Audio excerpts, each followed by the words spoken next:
So, we're talking about mitigating risks tonight.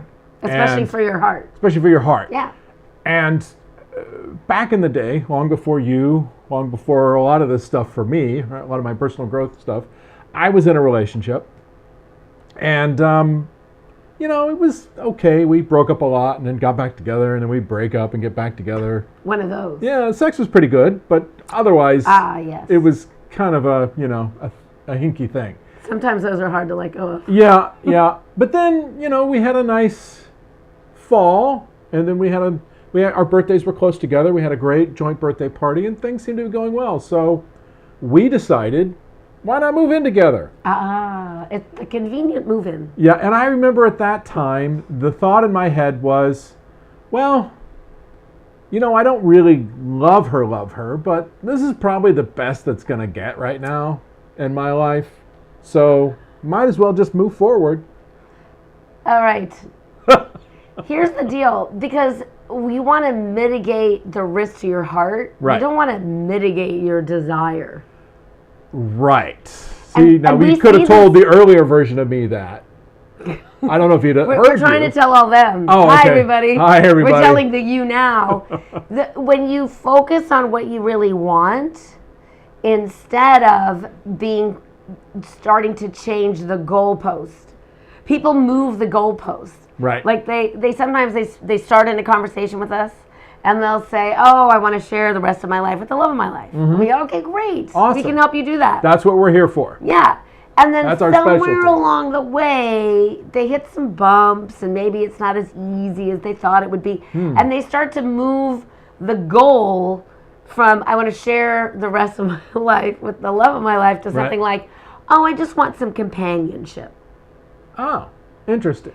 And to me, those are 180 degrees from one another. Yeah, it's really not the same thing, because That's not the same thing at all. companionship is easy for the most part, right? And the reason companionship is easy is because you avoid conflicts, for one, because if you really dealt with the thing that annoyed you and that frustrated you, you probably wouldn't be spending your time with this person. Right. So why put in the effort to you don't talk clean about it the up. thing that's so frustrating? Because that probably would mean this convenient, easy thing would end. But look at it. What we're saying is there's so many goodies to change what you want and mitigate what you want instead of mitigate the risk. So we are going to talk about mitigating the risk to your heart, mitigating the risk of falling in love. However, what we want you to see is how you've been doing it a little hinky-jinky. Yeah, to you've use your words. been mitigating your desires. desires. You've been mitigating your hopes and dreams. You've been saying, well, I guess I don't it's really. okay. I guess it's okay. I mean, I don't need to have all that good stuff because I know there's no chemistry in this relationship, but we hold get on. along. We're good friends. But I'm starting to talk about the goodies of Okay. changing that. Okay. And I think Let's that's go why there, it's so difficult and sort of it's difficult when you hit those bumps to tell yourself I still want the thing that feels hard. And so the goodies are you don't have to have the uncomfortable conversations. Right. You don't have to speak up and risk. Right. You don't have to ever make a request. Nope. You can harbor your anger and resentment and wear it to bed with you like a little blanket. Yeah. Right? And so there's not a lot at stake when you just kind of settle. I'm trying to think, because before this, you're like, oh, I have a story. Yeah. So I always like to start with one. Yeah. And we like to share our personal journey because we didn't meet in high school or college or shortly after. We didn't get together in our 40s. Right.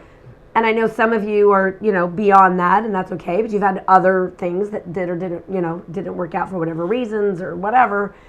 But the thing I think about us is we like to share, like, the struggle because we both really struggled for so long. And I when you said, oh, I have the story to tell, I keep asking myself, I've been asking myself all day long, did I ever settle? And I think I don't know that I ever really did that. Like, there was one guy I dated in the early 90s. Right. And he kind of came on. I didn't have a name for it then. He love bombed me. But I think he meant it. I mean, I don't know, because know. that's one of the only It's hard to tell now relationships- because you're not still with them, right? I know. I mean, but, you know, the love bomb is usually somebody that comes on strong, and then as soon as there's a bump, you know, they scamper off. And he didn't scamper off. And we lived together, like, he was the first boyfriend I lived with. We lived together for about a year. And then I was the one that ended it. Like, I Right. really broke his heart. And I think, but I don't think I was settling. I think it was like this, it's like he liked me so much that it was like intoxicating, like it spilled over. It felt different. And I wanted it to feel different. And he was doing all the work, right? He was pursuing, he was, you know, all of this. So I don't think I ever settled in the way of like, okay, this is good enough. And so I sometimes wonder, because I think that these goodies of like, oh, you don't have to have, because I think sometimes when you say things to me like, I know you have to fight about this. I know you have to fight about this. Still makes me laugh. It made Matthew laugh so hard that I'm telling all of you that he went off screen. But like when he tells me, I know you have to fight about this, I laugh because Well, usually it's because we're in a fight. well, it's funny to me even in the fight, because I always think, well, I'm willing. Right. I don't have to fight about anything. Like if I didn't care about you or us or anything. Yeah, you wouldn't fight then about I it. wouldn't fight about it. I'd just be like, whatever, dude. You know. Yeah. And instead, I say I'm willing to fight about it. And when you settle, you're not really willing to fight about it. No, you're not willing to fight for anything. That's my point. And what you're really not willing to fight for is yourself. And I think we On have a that name note- for that. Well, before we do that, Oh my gosh, we should introduce ourselves. Hello, everybody. I'm Orna Walters. and I'm Matthew Walters, and this is Love Intervention. We are here to intervene in your love life, to get you off the path of frustration and heartbreak and on the path to the long-lasting, soul-satisfying love you desire. We'd love to hear where you're joining us from. Please say hello, type in the chat box. If you're on Facebook, you can give us a like or share, comment in the questions, let us know where you're from. Our team will port it over here Yep. to our chat. If you're on YouTube, click the bell and comment as well. We want to hear everybody. We want to know what's Absolutely. going on. And ultimately, this is an AMA, and Ask Me Anything and Ask Us Anything. So we're going to open it up for your questions. But today's topic, how to mitigate your risk of falling in love, I think is really important, because people think that, oh, it's just, if it's the right person, it's just going to magically happen. And what we want to say is, don't ever start to cheat yourself by changing the goalpost of what you really want. And I think that a lot of times there's a misunderstanding, because there's a balance. Because there's the key. Okay, I'm gonna just give up the Go, goods. just dive right in. Nobody's typed in the chat yet, so I'm not gonna give up the goods until we have some action in the chat box. I wonder if See what I did there? Can we just make sure the chat is working? Has the panelists. Yeah? Everyone Everyone can chat. and they can chat with us. Everyone can chat with us. So if you want the goodies, you got to say hello. Somebody. Somebody's Hello. got to say We hello. know there's people watching. I know you're on there. Hello. I mean, we could have just taken a nap this afternoon. Oh, there we go. Hey, R, somebody gives send a us heart. some hearts. Thanks, Hey, R. Hey, R. Hey. Ann says hi, Orna and Matthew. Okay. Hi, Ann. Yeah. Some people want the goodies. All right. That's all we needed to know. Here's the deal. If you really want to know how to mitigate your risk, right? Mitigate the risk of falling in love is, I hate that dumb word. It's right in there, falling in love. Like we had this whole debate today too. Is it the risk of falling in love or the risk Well, no, it was. when? No, it was, because I thought about the title of today, and it said how to mitigate your risk of falling in love. And it sounds like we're saying, here's how to not fall in love, because falling in love is risky. And That's not what we're saying, right? You know, I did say that. I said, yeah, we are saying that, because who the F-bomb wants to fall in love? Because if it's an accident, oops. Whoa, hey, Hey! If it's an accident, how do you keep it going? Because, look, all your feelings are temporary. And, only if you have a mental disorder do you lie to yourself when you feel good. Everybody else, in other words, I'm going to say all of you listening because I'm assuming you don't have a mental disorder. But when we feel good, we instinctively know that feeling won't last. Right.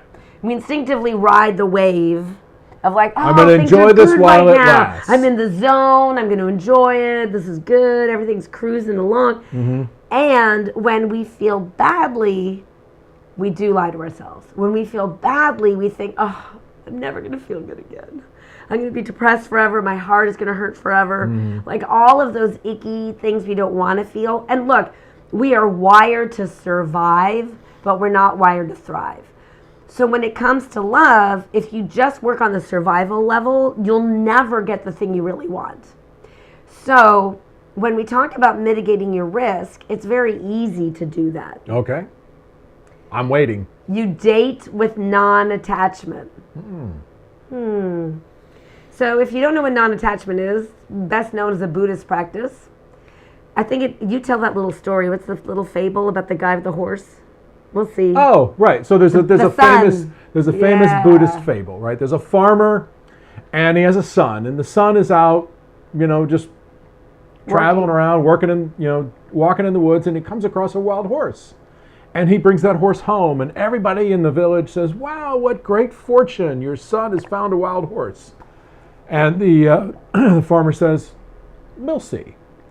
And as he's trying to, break the wild horse to tame it so that they can ride it and use it, he's thrown off the horse and breaks his leg. And everybody in town says, "Wow, what misfortune. Your son can't work in your farm anymore. He's got a broken leg." And the farmer says, We'll see. And then an army comes through the village, and they conscript all the young men to take them off to fight in a far-off war. And the farmer's son can't go because he has a broken leg. And everyone in the town says, "Oh, what great good fortune!" And he says, We'll see. Right. That is I love that story. And when you're telling it, I think that's why I didn't necessarily fall for, I don't think it was a love bomb necessarily the way we think about it today. Okay. But I think what happened to me in the 90s was I wasn't attached. And so this guy did some things and I went, "Oh, okay, we'll see. Okay, we'll see." And then eventually I was like, "Nope, not a match." But then there was a guy that you did get attached to. Oh my God, there were so many. How much time do you have? But I mean, right after that, right? And so that's the thing, is when we do this falling in love thing. Yes. We call it a love imprint match because it really is a match to your childhood wounds. When we're like swept off our feet and we feel those butterflies and we feel that joy and that excitement and that compulsion and that, oh my God, I can't wait to talk to that person again. Oh my God, I can't, right? And okay. Wait, hold it right there. If more people type in the chat, different people, we've got 2. I know there's so many more of you on this live stream right now. So we need a couple more people to speak up and say something because I'm going to give you another really gem. I'm going to give you a gem. If you want the gems, type in the chat. We want to hear from you. So where are you from? You can say hello. You can give us a hey, a where are you? Like, where are you right now? Like maybe not even where you're from. So, Ann says, "Don't give me Jim." Yeah, no. No, we're not going there. We're not going there. I want to give you a gem. We could call out some of these people. We can see their names. No, I'm not going to do that. Okay. No, that's why they're not saying something. They don't want you to do that. Oh. They're hiding. Well. If you're hiding, then what if we hid? Here, go hide. Nothing's really happening. You're funny. We're a little punchy today. Yeah. I don't know. Hey, Bonnie says hi from Pennsylvania. Thanks, Bonnie, for stepping up so that we can get the rest of the gems that Orna's dropping tonight. And not the gems, the gems, like the gemstones. Okay, so here's the thing. Another way to say it, we can say date with non-attachment. That's one way to say it. Maybe some of you are like, okay, maybe I can think about that. Yeah. I'm going to give you another way to think about it. Okay. It's a good one. I'm listening. Are they? Yes, they are. Beware of instant intimacy. Ah, that is a good one. Beware of instant intimacy. So we say all the time that most people, the biggest mistake y'all make out there when dating is you date backwards. You meet somebody and you have all the good feelings and you jump right in. Mm-hmm. And then after a while of being with somebody who's earned the benefit of the doubt, you pull it away from them. Yep. So you give the benefit of the doubt to a stranger and you don't give it to the person who's earned it after a while. Yeah. You think that person, right at the beginning, the one that's giving you all the good feelings, you take them at their word. And not that you need to be like completely skeptical and like, oh, you got to prove it to me, or and close your heart to them. But you need to just observe and watch and see who they're showing up as. And don't ignore the things that are like, that's weird. I don't know if I like that. Right? Pay attention to those things. Get curious about those things. And keep in your mind a thought, a phrase that goes like this. This or better. This or better. And there's your non-attachment. There's your non-attachment, because you're like, well, this is good. This feels good. This is going well. But if it's not this, it's going to be something better. Because what happens is when this feels good, you get attached to this. Hi, Tam from San Diego. Thanks for jumping in. You get attached to this. And when you're attached to this, then you start ignoring red flags. Well, you start twisting into a pretzel. You start doing all of those things because you don't want to lose the person. Because if you lose the person, you'll lose love. And the person is not the source of the love. They're not the source of the good feelings. Not the source. That's not the person. Nope. That's all coming from inside of you. So another way of saying it is you can't say or do the wrong thing with the right person. So you don't know the right person in the beginning. You know the right person over time. So you can't jump in. You just can't.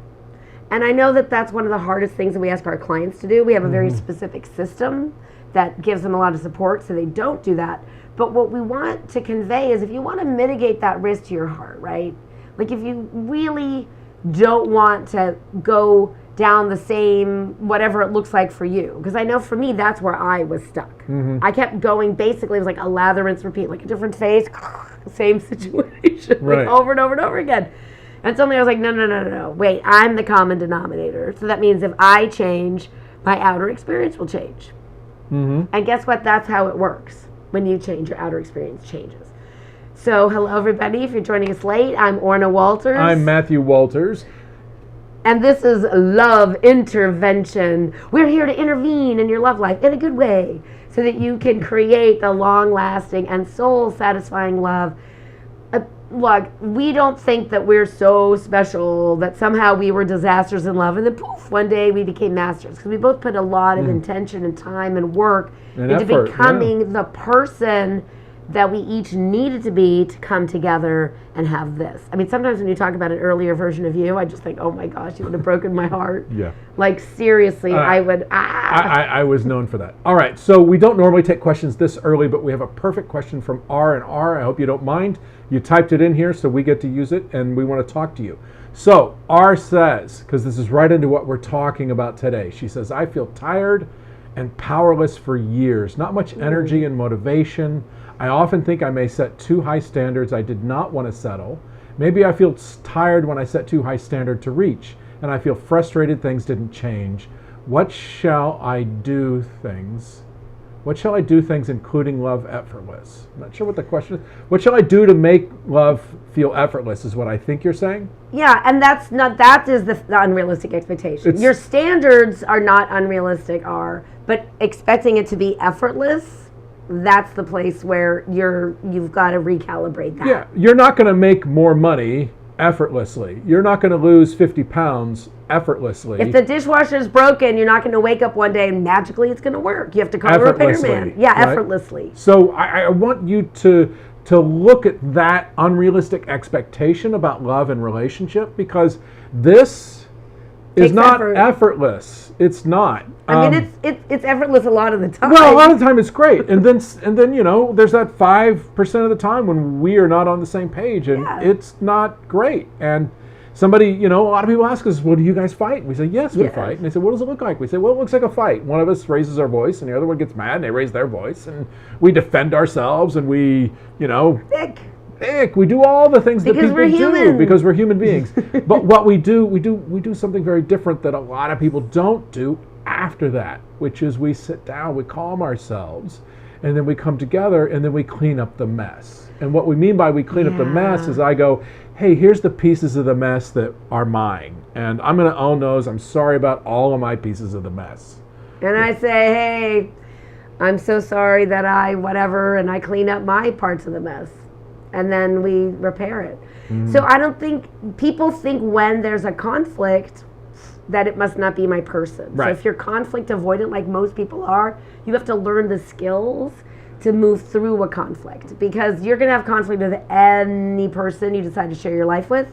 You're going to have misunderstandings. You're going to have conflict. You're going to have miscommunication. You're going to have times where they do these little things that you just think, oh, if only you wouldn't do that little thing that annoys me. And ultimately, when you do it right for lasting love and you select an ideal partner, that you go, oh, wow, there's so much more good than those little annoying things. And we can say like 5% of the time when we have some little thing that come between us, but it's unrealistic to think you're not going to have those. When those annoying things are there, ultimately you just say, I love you anyway. Yeah. Right? Because love is a But choice. the selection process is your key to be able to make it last over time.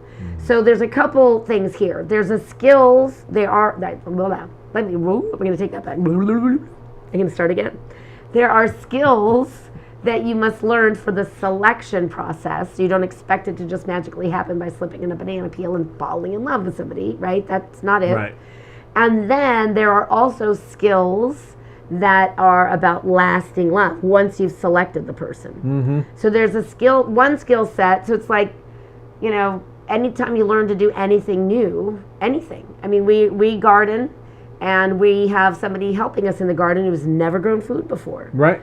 And so we're teaching her about gardening because we've been doing that for decades. And so she's learning, right? This is her first spring with us. And so she just learned about how to plant a bunch of new things because she was just started in the wintertime. So I just want you to understand that there are different aspects and different tools for your toolbox, that if you're stuck, because right now the energy that you feel, this lack of energy and motivation, let's just call it apathy, R, okay? So we're talking to R here, but if this resonates for you, even better. And if you want to ask a follow-up question, R or someone else, we're happy to answer that as well. But this unrealistic expectation of what it's going to be like, effortless or whatever the dream of that is, that's the thing that's your energy drain. So you get excited when you meet somebody, and then when it doesn't work out, and then you're riding this emotional roller coaster, and that is exhausting, right? When you go through a process of honing your selection process, you can over time, you know who to deselect and who to be more curious about and proceed with caution, right? So there's red, deselect that person. There's yellow, proceed with caution. Green isn't really a thing over here, right? If you're looking at a traffic light, that green, yellow, red, it's never just full steam ahead on green. You've got to proceed with caution if you want to mitigate the risk to your heart. Because if you're tired of having somebody disappoint you and hurt you, you're in charge of that. That means you're giving your heart away like it's, then the sample, giving like a sample at Costco. Here, do you want my heart? Hey, do you want my heart? Hey, do you want my heart? And instead, you want your heart to be something that somebody has to earn, because your heart is precious.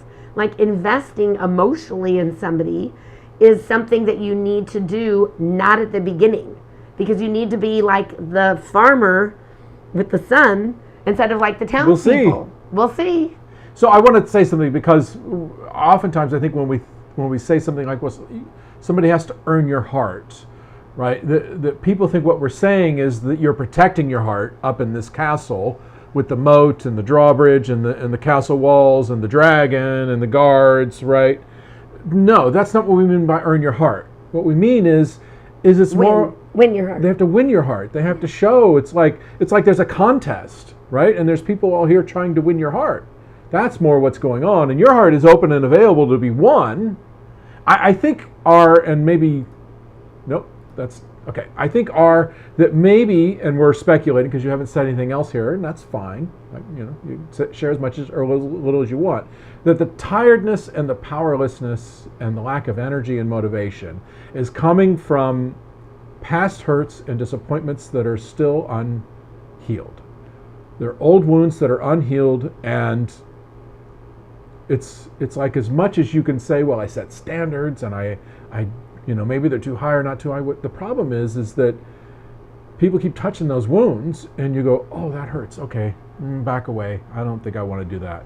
I don't know. That hurts. We're filling in a lot of right, blanks. But I'm saying this as speculating about it because I think it answers the question for other people. I'm not saying it's necessarily true for her. Okay. Right? That oftentimes we're going around with broken hearts that we don't even realize we're walking around with broken hearts. Yeah. And we think, oh, well, I just don't like dating. Or we think, well, oh, there's something wrong with dating apps. Or we think, oh, there just aren't people for me. I'm It's just too not picky, meant to be. Right? When really, those are just symptoms of a broken heart. Oh, I like that. Yeah. Yeah. I mean, I remember we did a karaoke sushi situation for my birthday one year. Do you remember this, babe? Mm-hmm. And we rented a private room in a restaurant and a bunch of friends, and we had sushi and we sang karaoke, and it was just our group that was singing because I don't like to sing in front of strangers. Right. So, and so we were, I remember what song I picked, but it was some heartbreak song. Right. And I couldn't get through it. You started crying. Yes. Yeah, and everybody's like, he's right here. Like, you have the guy. Like, why, Orna? Why are you crying? crying? Orna, why are you crying? And I'm just like a dork that way because I think I had my heart broken so many times that those, and to me, music is just a whole nother language. Like, it's a universal language. Right. And so when certain songs hit those notes, right, it's like, oh, it's like that heartbreak that I experienced, it's still something that's part of me. Mm-hmm. And I think it makes me good, as a coach for the people that are brokenhearted. Yeah. But it's just part of who I am. It's like those when I think about those past experiences, it's not like they happened a long time ago. It's like I still feel how painful they were for me. Right. And so I want you all to understand, like, I like, you can call me like the queen of broken hearts, right? Not because I broke a lot of hearts, but because my heart got broken like over and over and over and over again until I was like, okay, wait a second. I'm in charge of taking care of me, and to take care of me, I can't just give my heart away. Right. Like it's at the samples at Costco. Yeah, exactly. My weird analogy today. Your heart is not a sample for people to try out at Costco, right? You're not giving it away. Like, do you want my heart? Do you want to try it? Do you want to try it out? Have a taste of my heart. Yeah, that's not how it works. Like, you really have to treat it as something precious, like where they have to get the lock and key, when you go buy something at like the pharmacy that they have to go unlock because it's so expensive and want somebody to walk off with it. And then you got to get the manager or whatever, and they come out with the key and they open. And that's a lot of effort to go buy that little thing behind the little plexiglass with the lock.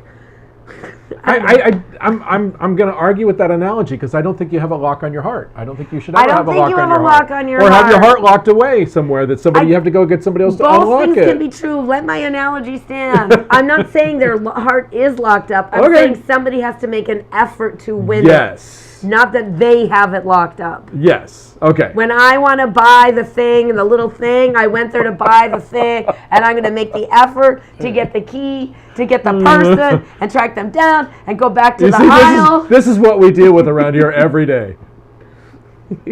I don't know what that means. I mean, the exacting nature of our conversations. Did we have another question? We do have another question. We're going to go to questions. Anne says, can you clarify how the skills for the selection process are different from the skills to create real lasting love? I don't think we have time for that. Well, I'm going to say they're not all that different. Yeah, they are. I disagree. Okay. I disagree that we're going to have another one of these. I don't think it's appropriate for this kind of setting, but sure. Anne, we'll talk with you privately, and we'll be going through those with you. But they're not the same because one of them is a discovery process about yourself, and the other one is allowing the skills that you learn and what you've discovered about yourself in the selection process that you bring into the relationship. Like, I'm going to say like this, like, I know you're all going to be really shocked. Like, I can be super hot-headed. I know. You're shocked right now. And I mean, we don't really have arguments like that anymore because we've evolved. We've been together a long time now, and it's it's like dog years. I think it's like 82 dog years that we've been married or something. So I mean, it was a long time ago, but You know, when we'd have a conflict, Matthew would leave. And there wasn't a lot of communication around that. And I would think it's over. And so one time we used to have our keys by the front door, like in a little you're basket. telling this story, okay. And you made a move for the basket. And I went, I'm going to leave. And so I ran to the door and I got my keys and I left. You did? Yeah. And I left and I was mad. And so I drove and I'm in the car and I'm thinking, I'm going to be gone and I'm going to be out all night. Where can I go stay? What friend can I go stay with? And I'm driving around and I finally just pull over in a neighborhood and I'd stop and I start calming myself down because I think I probably shouldn't drive when I'm mad like that, you know, in LA and LA traffic. So I'm in this little neighborhood, not too far from home, and I start cooking up this whole thing because I was mad at you. And I start thinking, I'm going to be out all night and I'm not going to answer my phone or my text. And you're going to wonder if I'm coming home or you're going to wonder if I'm going to end it. And I had this whole like long dramatic story in my head. And I look at the clock and I think, you know, I entertained that story for less than 5 minutes. And after like 6 minutes, I was ready to go home. Oh. Yeah. And then I came home and then we repaired and we fixed it. Yeah. And here we are all these many years later. But one thing that made me laugh about that is, you know, like we always say this, like the sages all say, know thyself. And when you know yourself, then you can know what to do when you're upset with somebody that you love. And so that you can bring your heart back together with their heart. Because when you know yourself, it's through that discovery process of really getting to know your stuff, the good stuff, the mediocre stuff, and then the really ugly stuff, right? Because we all have that, because we're people. And when you really accept all those parts of you, like, I'm not going to get rid of that sort of hot-headed part of me, or that part of me that takes it off into this crazy inner dialogue that I'm going to do this and I'm going to do that. Because I think it's like a creative process, and I'm a creative person, and I wouldn't want to take that away. I don't want to change that. Okay. But what I realized that day was it doesn't matter how angry I am at this guy. I'm not going to stay angry at him, because we talked about all of our feelings change. And I think that a lot of times people say and do things that they don't mean. Right. And that's normal when you're triggered. It is Certainly. normal when you're triggered to say and do things you don't mean. But then to hold on to those things after the fact, that's the part that's part of a skill for lasting love. To know that to be able to repair and really let the past be in the past. Because I know what happened when I left that day, but I don't remember what it was about. Like, I have no clue. Yeah. Whatever. Because once we fix it, I don't think about it anymore. I don't think about it as a problem or a thing, or I'm not cataloging it or keeping score in any way. But it gave me peace of mind to know I can be so mad that in the moment I think I'm going to stay out all night and not answer the phone or respond to your texts or calls or anything. And in less than 5 minutes, I can be ready to go home and fix it. And I think that's the part that I want to share, that knowing yourself, because that might not be you. You might be the person that needs a little more time to decompress or to feel safe or whatever it is. And that's okay too. But when you know what works for you, that's a skill for lasting love. And that's very different than something in the selection process and being able to pick the right kind of person. Right. That's what I'm saying. That they're not the same. To me, they're not the same skills. They're not the same skills, but the process of discovering about yourself through the dating process, you practice certain skills that you then use when you're in a relationship to make love last. That's what I mean by they're the same skills. Because right? So, and you're finding out more. Anne's working with us, so she's finding out more. R says, thank you for answering, and she has a follow-up question. Thank you, R. This is so great. How do I know if my standard is too high? If I want to have love with top people, is it too high? And I think you're meaning unrealistic. You typed realistic. Is it too high and unrealistic? Right? You don't need to have love with top people. I think that's part of the problem in your thinking process, because you only need one. You only need one. And so you're the thinking of this. So it's like if you I was thinking this is a weird question about, are my standards too high or too low? Because like we have this saying, right? We say beauty is in the eye of the beholder, but so is handsomeness, attractiveness. So is whatever. Like your So is quality. quality is in the Quality eye is of in the the eyes of the beholder. beholder. There's a lot of talk in our world of finding a quality man or a quality woman, and we'll go, how do you define quality? It's different. It's for different everybody. for everybody. I mean, some people quality is, well, he's a good family man and he's going to make a good, income to raise our family that I'm going to stay home and take care of. And other people, quality doesn't mean that at all. And I don't have a judgment about any of those things. I'm just saying that quality is a vague word that doesn't mean anything, just like top people doesn't mean anything. So Because you only need one. right. So the question is where in your life are you tolerating people who are unhealthy for you? And Bingo. and how do you stop tolerating that? So we always say it this way. In order to get something you've never had before, I'm going to say it differently this time. You have to say no to everything that is not what you want. And that means you set boundaries with people. You don't put up with behavior that is unhealthy, that is toxic, Or unacceptable. or is unacceptable to you. And you get to decide what behavior is unacceptable to you. I mean, I think there's a base level, right? Abuse is unacceptable. It should be unacceptable to anybody, Correct. right? And that's not part of the deal. And that's not part of the deal, right? Unfortunately, it's some people accept it, and that's, part of our mission is to change that. So you have to decide what are the things that are acceptable or not, what are the things that are quality or not. We were working with a client, and for her, Valentine's Day was really important.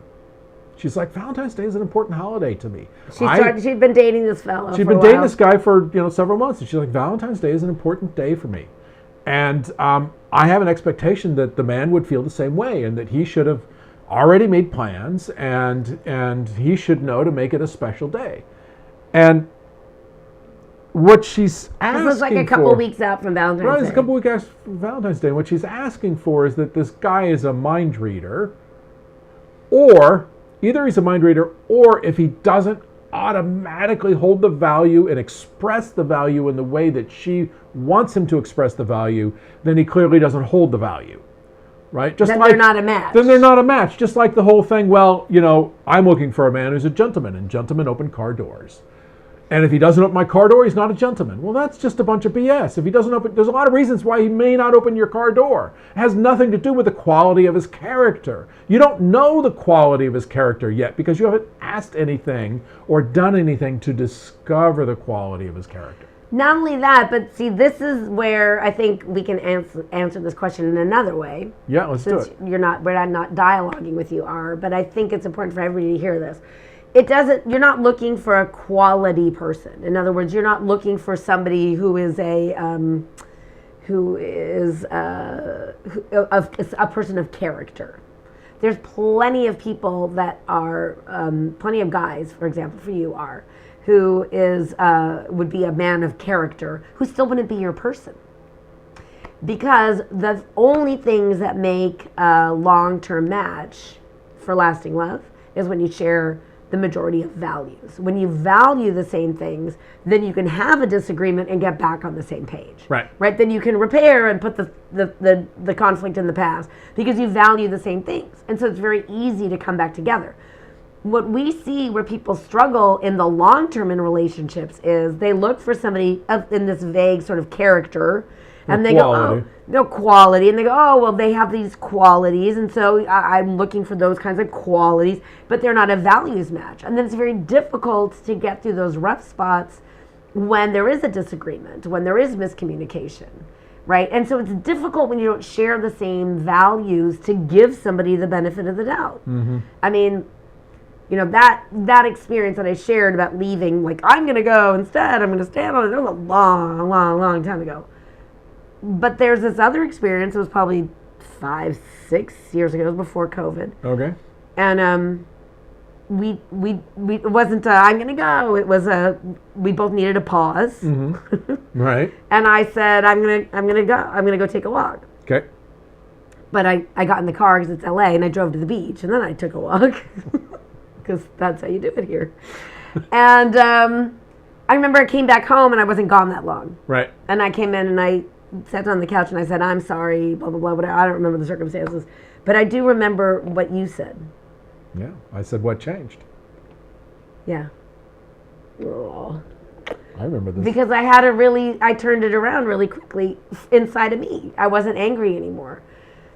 Because there was something, I want you all to understand this, because your mind is the most powerful, most amazing computer on earth.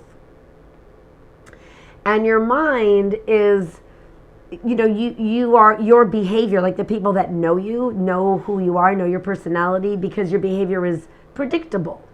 Consistent. It's consistent in some way.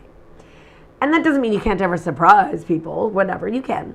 But for the most part, you're going to behave a particular way under certain circumstances. And people, it's a predictable thing. That's where our personality sort of comes through. And one of the things about really being on a journey to live at your highest and best self and share your life with another person is that you continue to grow together over time when you sort of master this, taking a conflict and turning it into a deeper connection, which is really that's why I don't think it's the same thing. Because I think the skill set for lasting love, that is an essential skill. And I want to say that the dating backwards is giving a stranger the benefit of the doubt. And I'm gonna call it out that I think a lot of women get stingy and they don't give their partner of a decade or two the benefit of the doubt anymore. They did it at some point, but they don't anymore because there's like all this water in the bridge. They never repaired. Right. They never repair. Most people don't repair. Most people don't know how to repair, so you leave those things in the past. You don't think about them anymore. And so when there's all this water under the bridge, it will, sort of come between you. Just lean that way. Yeah, where this thing comes between you. Matthew and I don't like things between us. We don't like landmines we might step in and the whole relationship. We clean as we go. So when there's something comes up, we clean it up. So when Matthew says, what changed? And I said, well, I gave you the benefit of the doubt. Because I knew that even though his actions upset me, I knew he wasn't trying to upset me. I knew that his intent would never be to upset me. And so it was easy. It was easy to come home and say, I'm sorry for whatever my part of the mess was. Yeah. Yeah. So when you want to mitigate your risk, you can't jump in the beginning. You've got to be aware of instant intimacy. You've got to date with non-attachment. And you've got to really embrace the idea of what we call, say it with me, slow love. Slow love. Slow love. Right? Take your time. There's no rush. You got the rest of your life. Yeah. And when you take your time, you actually get there quicker, oddly enough. It is a weird sort of conundrum. Thing. But when you're rushing to find the person and dive into a relationship before you know who they are, you make a lot of mistakes and you waste a lot of time. You do, because you end up with a lot of short-term relationships. 3 months, 6 months, 8 months, 10 months. Oh, got to start over. Got to start over. Got to start now. That's where it gets exhausting. Yeah. Instead of not investing right away and be like the farmer in the little story. We'll see. We'll see. So it's good. This is going right now. This is going well right now. We'll see. I don't know. We'll see where it goes. That was an enjoyable night. We went out last night. We were out last night with a bunch of really good friends. We had a really great time. We were out probably way too late. And you know what? This morning I think to myself, it was totally worth it to wake up exhausted and be tired today all day while we're working because we had a great time. It was totally worth it. And if I was dating Matthew and we'd had a good day, I would wake up the next morning, that was fun last night. And then I'd go on with my day. Not, oh my gosh, I need more of that. I didn't have any of that. I used to be that person. I used to be that obsessive, oh my God, is he going to call? I'm going to see him. Like, if the guy's like, can I see? Yes, now, okay, up tonight, sure. An hour from now, yes. I'd cancel plans with other people, whatever. I was always available. And then I tried to white knuckle it once. Have you ladies ever done this before? Where you make yourself not busy and you play that little silly game we play when you're dating somebody. And you tell somebody, I didn't do this with Matthew, but I definitely did this with this guy. Oh, I had to think of his name in my head. I'm not going to say his name. Whatever. So, yeah. I decided I wasn't going to be so available. So I was faking it, but it's a white knuckle experience to just pretend your behavior is different than the way you want it to be, right? Yeah. So I want to come back around to R and R's question about standards, and are they too high, and is she being unrealistic? Well, first of all, we don't know what you mean by standards, right? Because oftentimes standards are external things, like the type of job he has, or How much money he has how in the much bank. money he has in the bank, right? Or What color hair he has. His appearance, his presentation to the world, How tall he is. in terms of his quote unquote respectability, or whatever that means, right? Or when you're talking about your standards, are your standards about his character and his behavior and what kind of man he is in terms of his ability to show up for you, right? Are those the standards that are too high? Because I don't think you can ever set those standards too high when you think about the character of a human being and their ability to see you and accept you and treat you with respect and things And like love. that, and love, right? Yeah. So to me, you can never set those standards too high. The other standards, I think, are not real. I think they're superficial. I don't think Yeah. they matter. And the reason why I think that she means something a little different is because this idea of top people. Right. Because you don't want to have love with top people. You want to have love with your beloved. You want to have love with a good person. With somebody who's, I'm going to say it like this, and everybody else listening. I got everything I wanted and more than I was willing to ask for. I got a little scared to say it out loud to everybody else. I know I say it to you all the time. I do. I tell them all the time. I used to dream of you and then you came true. That's definitely true. But I literally got everything I wanted, but I got even more than I was willing to ask for. More than I was willing to ask for, because I didn't have a list. I know everybody says, make that list, make it a menu. We don't ever have people make that list. I think it's preposterous. No. Because how tall all those external things don't matter. It's not a menu that you're ordering from the universe. It's not. But instead, I didn't trust myself because of my own experience of domestic violence and choosing the wrong person and all of those other experiences. And so, what I want to tell you is that my boyfriends before Matthew were all, quote, quality men. They were top people. I know them still. They're all married now. Those last few boyfriends that I was in, that I was in a relationship with, they weren't my guy for other reasons. We didn't value the same things. We weren't a match for other reasons. So you're not looking for somebody with character, because that can mean a lot of things. But just because somebody has character, whatever that is for you, that also doesn't make them your person. So chemistry is part of it. And then you have to be a values match. And so I'm going to say it like this. If you really want the lasting, loving partnership, it's, I think I did this 2 weeks ago. We did the last Love Intervention. I think I typed it in the chat. You typed it in the chat? Here's the equation for lasting love with your beloved. Well, okay. Emotional mastery plus self-love equals soulmate love. Emotional mastery, no, the plus sign, like an equation. Thanks. Emotional mastery plus self-love equals soulmate love. And I think when we say emotional mastery, I think people don't really understand what we mean, because they think that means that there isn't conflict or they don't get upset. But what we've been talking about tonight in our own personal journey of how we became masters of our emotional life, to be able to own it and take responsibility and say, oh, gosh, I was upset. I said some things I didn't mean. I'm really sorry about that. Or, oh, I'm sorry I spoke harshly. I don't want to speak harshly with my baby. I'm sorry, right? But I'm going to say this. The reason why I say it's like uncomfortable almost for me to tell you, because I think you think I'm lying when I say I got everything that I wanted and more than I was willing to ask for. I did, but I was open to receive what I wanted. So I knew how I wanted to feel, not only when things were good, but I knew how I wanted to feel when things went south. I knew I wanted somebody who would stand by me and be my ally, particularly around my family.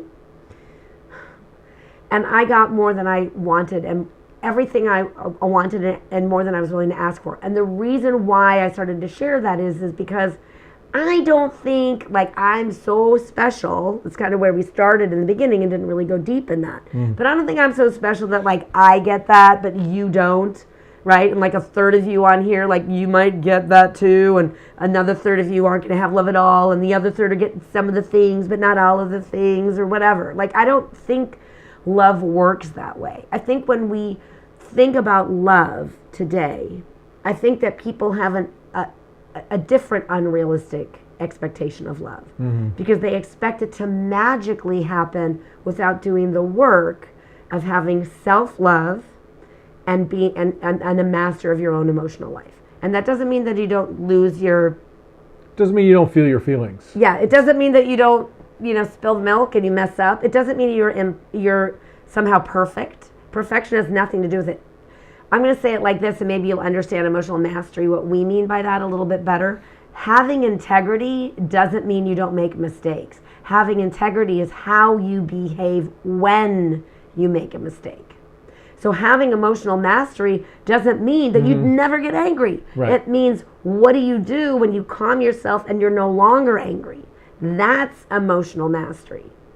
And self-love means you will not let anybody mistreat you. You will not let anyone mistreat you. And I think the place where we get in trouble when it comes to the dating and mating and relating arena is we think that the feeling is telling us it's the right person. Right. And the feeling is not telling you that, especially if you've had any kind of trauma in your childhood growing up. It's a false flag. It's like a false positive. And so you want to beware of instant intimacy, mitigate what do we call it? Mitigate, what do we call today's love language? Mitigate the risk to your heart. Yes, mitigate the risk by doing slow love. And you're going to be like the farmer, right? We'll see. Somebody behaves well, great. We'll see. We'll see.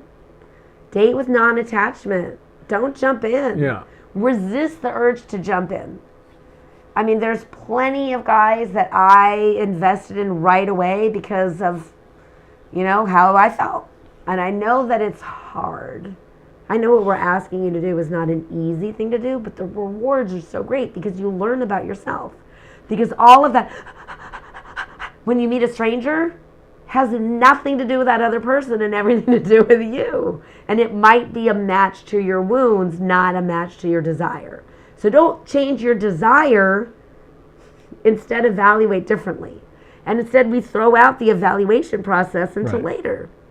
So I think, we're gonna wrap this thing up today. Hold on, I not think, yet. No, I know. I got more to say over here. I know you have more to say. We're not wrapping it up yet. But I want to give them you interrupted me, so I didn't get a chance to say we're going to be wrapping it up. So if you have if somebody has a question or a follow-up, get it into the chat box. There may be time for that or may not. I have a few things to say. You've been talking for a while. I've been sitting on my hands. So okay.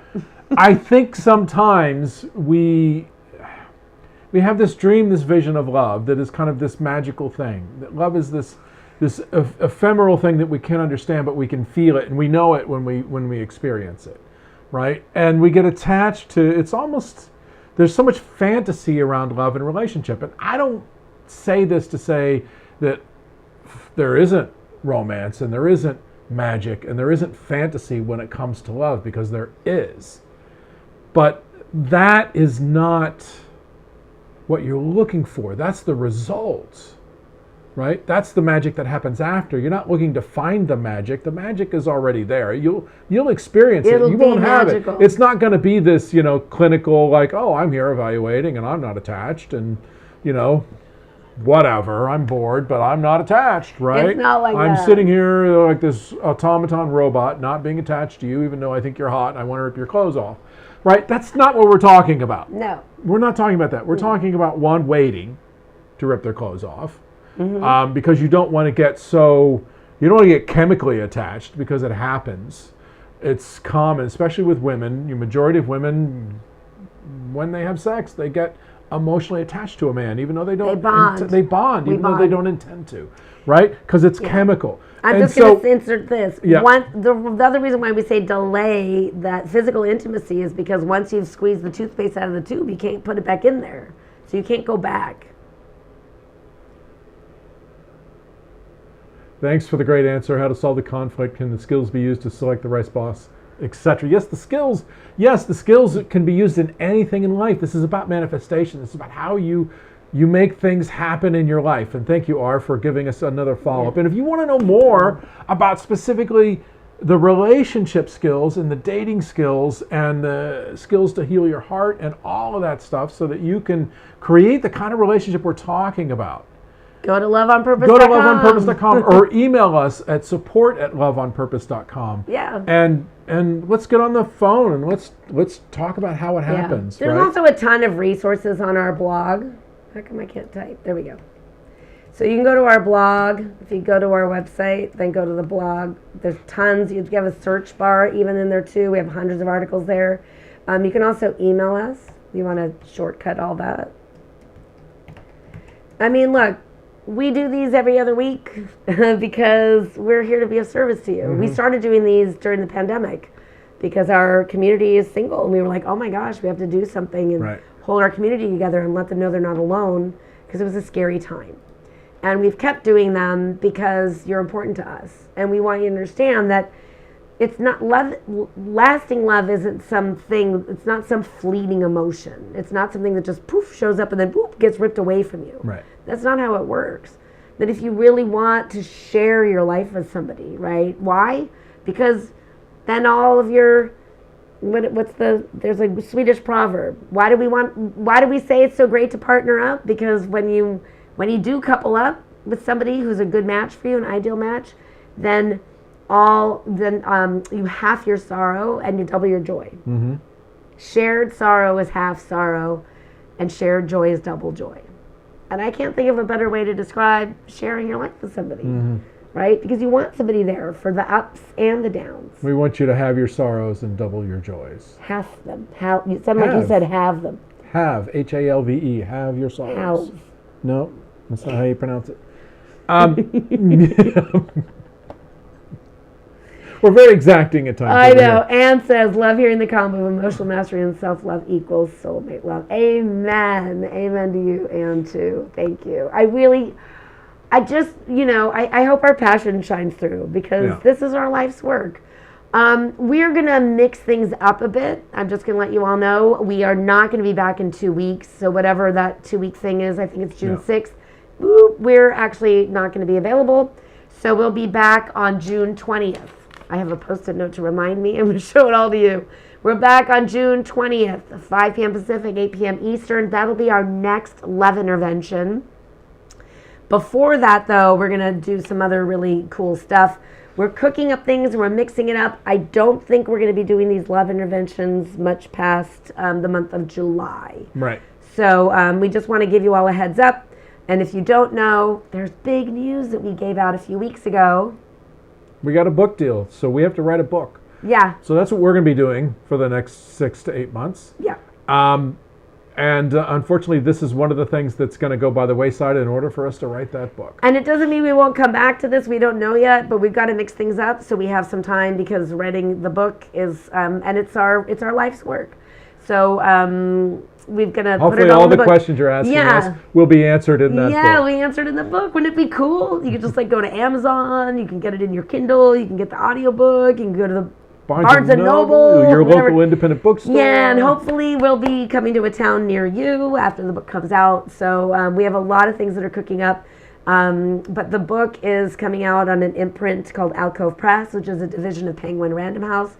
And it's really like a dream come true, something that we've been working on for a long time. And so we're just letting you know these are going to be probably wrapping up pretty soon, but we're back next on June 20th. Back on June 20th, so Tuesday, June 20th. If you want to mark that in your calendar, we'll be back. You'll get emails if you're part of our community.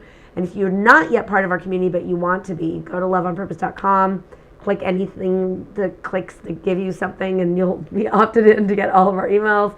And if you get some of them and not all of them, make sure that we're in your address book. So all of our emails to our community come from support, SUPPORT, at loveonpurpose.com. But we got to get to writing, and we just want to wish you well. Remember, your heart is something precious, so don't give it away like it's samples at Costco.